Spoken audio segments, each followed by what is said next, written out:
तो hello guys, कैसे हैं आप सभी लोग। आई होप आप सभी लोग बहुत ही ज़्यादा अच्छे होंगे। और अगर हम लोग बात करें आज की इस वीडियो की, तो फिर इसके अंदर हम लोग 3 वर्सेस बैटल्स को कंपेयर करने वाले हैं, जिनको तुम लोग थंबनेल के ऊपर भी देख ही चुके हो। और अगर तुम लोग नहीं समझे हो तो फिर मैं तुम लोगों को एक्सप्लेन कर दूं कि आज हम लोग कंपेयर करने वाले हैं सजेम को लोकी के साथ, होमलैंडर को थोर के साथ, और फाइनली ब्लैक एडम को ओमनी मैन के साथ है। तो फिर चलो फटाफट से हम लोग हमारी अमेजिंग वीडियो को कर लेते हैं स्टार्ट। एंड सबसे पहले हम लोग बात करेंगे लोकी वर्सेस सजेम की, जिनमें अगर हम लोग सबसे पहले बात करें सजेम की, तो सजेम एक है बिली बेटसन के पास है 6 ग्रीक गॉड्स की पावर से, और उसी के चलते उसके पास भी गॉड लाइक फिजियोलॉजी है, लाइक उसके पास गॉड लाइक स्ट्रेंथ है, जिसके दम पे उसने इजीली एक बस को लिफ्ट कर लिया था। अब हाँ, उसको थोड़ी बहुत तो दिक्कत हुई थी, मूवी के एंड तक वो सच में काफी ज्यादा स्ट्रॉन्ग बन चुका था। एंड सजेम 2 के अंदर वो सच में काफी ज्यादा स्ट्रॉन्ग दिखने भी वाला है। वहीं बात करें ड्यूरेबिलिटी की, तो भी सजेम काफी ज्यादा ड्यूरेबल कैरेक्टर है, उसके ऊपर मिलिट्री वेपन्स का बिल्कुल भी असर नहीं होता है, जैसे कि हम लोग देख ही चुके हैं। एंड अगर हम लोग बात करें उसकी स्पीड और एजिलिटी की, तो फिर ये कैरेक्टर सच में काफी ज्यादा फास्ट है। इवन हम लोग देख ही चुके हैं कि ये इतना ज्यादा फास्ट रिएक्ट कर रहा था कि लाइटनिंग भी स्लो पड़ गई थी। इसी के साथ ये फ्लाई कर सकता है, इसके पास गॉड्स का नॉलेज है, एंड यूज की लाइटनिंग को भी यूज कर सकता है। एंड ओवरऑल ये कैरेक्टर सच में काफी ज्यादा पावरफुल है। और अब अगर हम लोग बात करें लोकी की, तो फिर लोकी के पास है फ्रोस्ट जायंट फिजियोलॉजी, जिसके चलते उसके पास भी सुपर ह्यूमन फिजिकल पावर है, लाइक उसके पास सुपर ह्यूमन स्ट्रेंथ है, सुपर ह्यूमन ड्यूरेबिलिटी है, उसका हीलिंग फैक्टर भी काफी ज्यादा फास्ट है। इसी के साथ ही ये कैरेक्टर काफी ज्यादा फास्ट भी है। और इनके अलावा जो लोकी के सेंसेस है वो सच में काफी ज्यादा एनहांस्ड है। इसका सबसे बड़ा एग्जांपल हम लोगों को वॉट इफ की सीरीज के अंदर देखने को मिला, जहाँ पर उसने येलो जैकेट को डिफीट कर दिया था अपने सेंसेस की मदद से, जो कि लोकी को सच में काफी ज्यादा कूल कैरेक्टर बना देती है। और उसकी फिजिकल पावर्स के अलावा भी उसके पास कई सारी एबिलिटीज है, लाइक उसके पास एसगार्डियन मैजिक है, जिसके दम पर उसने ओडिन तक को मैनिपुलेट कर दिया था, जो कि शो करता है कि लोकी का मैजिक कितना ज्यादा पावरफुल हो सकता है। इनके अलावा अपना लोकी इल्यूजन्स को भी कास्ट कर सकता है और अपनी कई सारी कॉपीज भी बना सकता है। वो कई सारे वेपन्स को भी जनरेट कर सकता है, या फिर मे भी वो अपने साथ ही कैरी करता हो, हम लोगों को वो दिखाया नहीं जाता है। इनके अलावा अपना लोकी गॉड ऑफ मिस्चीफ है, जिसके चलते वो और भी कई सारी एबिलिटीज परफॉर्म कर सकता है। तो फिर अब इन दोनों की बैटल में जीतेगा कौन? तो फिर देखो, इन दोनों में ज्यादा स्ट्रॉन्ग, ड्यूरेबल एंड फास्ट अपना सजेम है। इसी के चलते वो यहाँ पर ज्यादा पावरफुल भी है as compare to Loki. But इसका मतलब ये नहीं कि सजेम इस बैटल के अंदर जीत जाएगा, बल्कि इस बैटल के अंदर डेफिनेटली अपना लोकी ही जीतेगा, बिकॉज अपना लोकी कोई वॉरियर नहीं है। वो आमने सामने की बैटल में बिल्कुल भी भरोसा नहीं करता है। उसके लिए जंग में सब कुछ जायज है, वो कहीं से भी किधर से भी अटैक कर सकता है, उसको कोई भी परवाह नहीं है। और उसी के साथ ही उसका नॉलेज, उसकी इंटेलिजेंस भी ज्यादा बेटर है एज कम्पेयर टू सजेम। उसके पास पावरफुल वेपन्स भी, प्लस वो इल्यूजन्स को भी कास्ट कर सकता है। यानी कि इस फाइट के अंदर एक तरफ जहाँ पर सजेम को लगेगा कि वो इस फाइट को जीत रहा है, और वहीं पर ही दूसरी तरफ से लोकी निकलेगा और अपने साफ वेपन्स को उसके आर पार कर देगा। यानी कि देखा जाए तो इस तरीके से इस फाइट के अंदर लोकी के जीतने की ज्यादा चांसेज है। एंड और भी कई सारे चांसेस लोकी के पास है, जिसके दम पे वो इस फाइट को विन कर सकता है। तो इसीलिए जहां तक मुझे लगता है इस फाइट के अंदर लोकी के जीतने की ज्यादा चांसेज है, बिकॉज जो अपना सजेम है वो अभी भी एक बच्चा है, वो अपने पावर्स को फुल पोटेंशियल पे भी यूज नहीं करता है, और उसी के चलते उसकी फिजिकल पावर्स काफी ज्यादा लो लेवल पे है। और अब अगर हम लोग बात करें नेक्स्ट वर्सेस बैटल की, तो फिर नेक्स्ट होने वाली है होमलैंडर वर्सेस थोर की,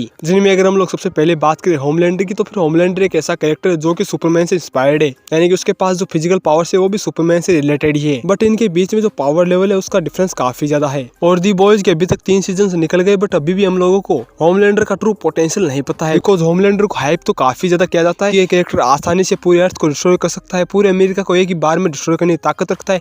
इसके ऊपर अर्थ के किसी भी वेपन का बिल्कुल भी असर नहीं होता है। बट जब फाइट हुई है वहां पर हम लोगों ने इसको असली पोटेंशियल में देखा ही नहीं है। यानी कि होमलैंडर हकीकत में कितना ज्यादा पावरफुल हो सकता है हम लोगों को नहीं पता है, बट फिर भी हम लोग देख लेते हैं। तो होमलैंडर अपने यूनिवर्स का सबसे ज्यादा पावरफुल बीइंग है। उसके पास है सुपर ह्यूमन स्ट्रेंथ, जिसके दम पे उसने बिली बूचर एंड सोल्जर बॉय के साथ अकेले बैटल की थी। बात की जाए ड्यूरेबिलिटी की, तो फिर इस कैरेक्टर के ऊपर मिलिट्री वेपन्स का बिल्कुल भी असर नहीं होता है। एंड अगर नॉर्मली बताऊं तो ये कैरेक्टर काफी ज्यादा ड्यूरेबल है, काफी फास्ट हीलिंग फैक्टर है। एंड बात की जाए इसकी स्पीड, एजिलिटी और रिफ्लेक्सेस की, तो ये कैरेक्टर काफी ज्यादा फास्ट है। इसका स्टेमिना भी काफी ज्यादा कमाल का है। एंड इनके अलावा इसके पास है हीट विजन, ये कैरेक्टर फ्लाई कर सकता है, इसके सेंसेस काफी ज्यादा एनहांस है, और ये कैरेक्टर पूरी तरीके से रूथलेस है। और अब अगर हम लोग बात करें थोर की, तो थोर के बारे में तुम लोग मुझसे ज्यादा ही जानते हो। उसके पास है गार्डियन फिजियोलॉजी, जिस कारण उसके पास super human strength, durability, healing, speed, agility, reflexes जैसी कमाल की पावर से। वो गॉड ऑफ थंडर है, जिस कारण लाइटनिंग एंड वेदर को मैनिपुलेट कर सकता है। वो एक वॉरियर है, जिस कारण उसके पास बेटर स्किल्स और नॉलेज है। इसी के साथ उसके पास पावरफुल वेपन्स है, प्लस उसकी एज 1500 ईयर्स प्लस है। इसी के साथ ही उसके पास पावरफुल वेपन्स है, और ये कैरेक्टर ओवरऑल काफी ज्यादा स्ट्रॉन्ग एंड पावरफुल है। इसने हल्क को भी ओवरपावर किया है, एंड ओवरऑल एमसीयू का strongest and powerful super hero माना जाता है। और अब अगर हम लोग बात करें कि इस फाइट के अंदर जीतेगा कौन, तो फिर ऑब्वियसली इस फाइट के अंदर जीतेगा अपना थोर। यहाँ पर थोर के पास बेटर फीट्स है, जिस कारण वो होमलैंडर से ज्यादा strong, durable and powerful consider किया जा सकता है। और जहां तक मुझे लगता है स्पीड और एजिलिटी के मामले में भी वो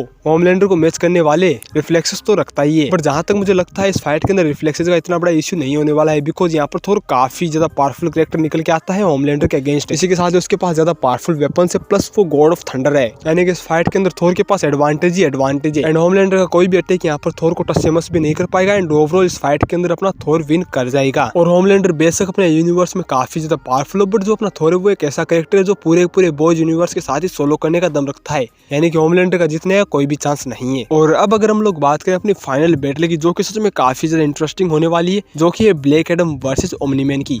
तो ये दोनों कैरेक्टर्स ही काफी ज्यादा सिमिलर, दोनों ही गॉड लाइक बीइंग्स है। जहाँ पर अगर हम लोग बात करें ब्लैक एडम की, तो ब्लैक एडम एक मिस्टिकल बीइंग है जिसके पास गॉड्स की पावर्स है, और इसी कारण ये बंदा काफी ज्यादा स्ट्रॉन्ग एंड पावरफुल है। वहीं जो अपना ओमनी मैन है वो एक एलियन रेस से बिलोंग करता है, जो कि विल्टरमाइट से, और अपनी इसी यूनिक फिजियोलॉजी के चलते उसके पास भी गॉड्स लाइक पावर्स है। बट अगर हम लोग बात करें कि दोनों में ज्यादा स्ट्रॉन्ग कौन है, तो फिर आई थिंक यहाँ पर ओमनी मैन ज्यादा स्ट्रॉन्ग देखने को मिलता है, बिकॉज ओमनी मैन के फिट सच में काफी ज्यादा ओपी है। इसके पंचेस इतने ज्यादा पावरफुल है कि मास लेवल पर डिस्ट्रक्शन कर दे। इसी के साथ ही जिसको भी पंचेस मारता है वो कई सारे किलोमीटर दूर जाके गिरता है। इसके पंचेस से जो माउंटेन्स है वो क्रम्बल करने लगते हैं, और उसके थंडर क्लैप लिटरली हल्के थंडर क्लैप से भी कहीं गुना ज्यादा पावरफुल है, जो कि शो करता है ओमनी मैन के पोटेंशियल को। और वहीं अगर हम लोग बात करें ब्लैक एडम की, तो ब्लैक एडम को हम लोगों ने अभी तक उसके ट्रू पोटेंशियल में नहीं देखा है। एंड उसने अभी तक स्ट्रेंथ के मामले में जो भी शो किया है, उसे देख के ऐसा बिल्कुल भी नहीं लग रहा था कि उसने वहां पर अपना एफर्ट भी यूज किया होगा, जो कि ब्लैक एडम को भी सच में काफी ज्यादा स्ट्रॉन्ग बना देती है। बट फिर भी आई थिंक यहाँ पर ओमनी मैन ज्यादा स्ट्रॉन्ग है। बात की जाए ड्यूरेबिलिटी की, तो फिर यहाँ पर आई थिंक ब्लैक एडम ज्यादा ड्यूरेबल हो सकता है, बिकॉज मूवी के अंदर क्लियरली बता दिया गया है कि ब्लैक एडम को सिर्फ और सिर्फ टाइटेनियम ही डैमेज कर सकता है। वहीं पर अगर हम लोग बात करें ओमनी मैन की, तो फिर ओमनी मैन सच में काफी ज्यादा ड्यूरेबल है, और उसकी कोई भी वीकनेस भी एग्जिस्ट नहीं करती है। बट फिर भी हम लोगों ने ओमनी मैन को इंजर्ड देखा है, जहाँ पर गार्डियंस ने भी अपने पंचे से इसको इंजर्ड कर दिया था,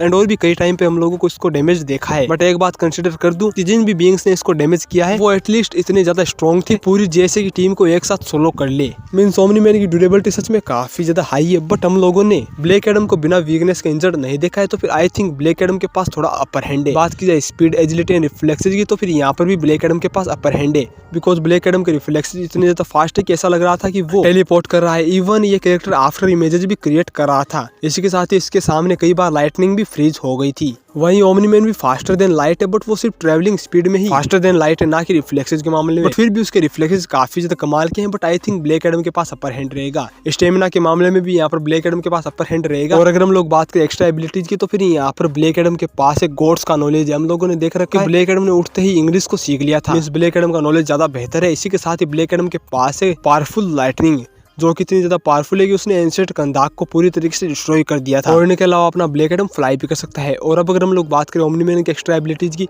तो ओमनी मैन के पास एनहांस्ड सेंसेस है। इनके अलावा अपना ओमनी मैन फ्लाई भी कर सकता है, कहीं पर भी सर्वाइव कर सकता है। और जो अपना ओमनी मैन है, इसका एक्सपीरियंस कहीं गुना ज्यादा है as compare to Black Adam. ये एक वॉरियर है, जिस कारण उसका बैटल IQ ब्लैक एडम से ज्यादा बेहतर है। हम लोग मूवी के अंदर देख चुके हैं कि ये फाइट के दौरान भी काफी फास्ट डिसीजन ले पा रहा था, जो कि इसको ब्लैक एडम के मुकाबले बेटर फाइटर बनाती है। अगर ओवरऑल बताऊं कि इस फाइट में कौन जीतेगा, तो फिर आई थिंक ब्लैक एडम के पास थोड़ा अपर हैंड तो है, बट स्टिल यहाँ पर ओमनी मैन भी जीत सकता है।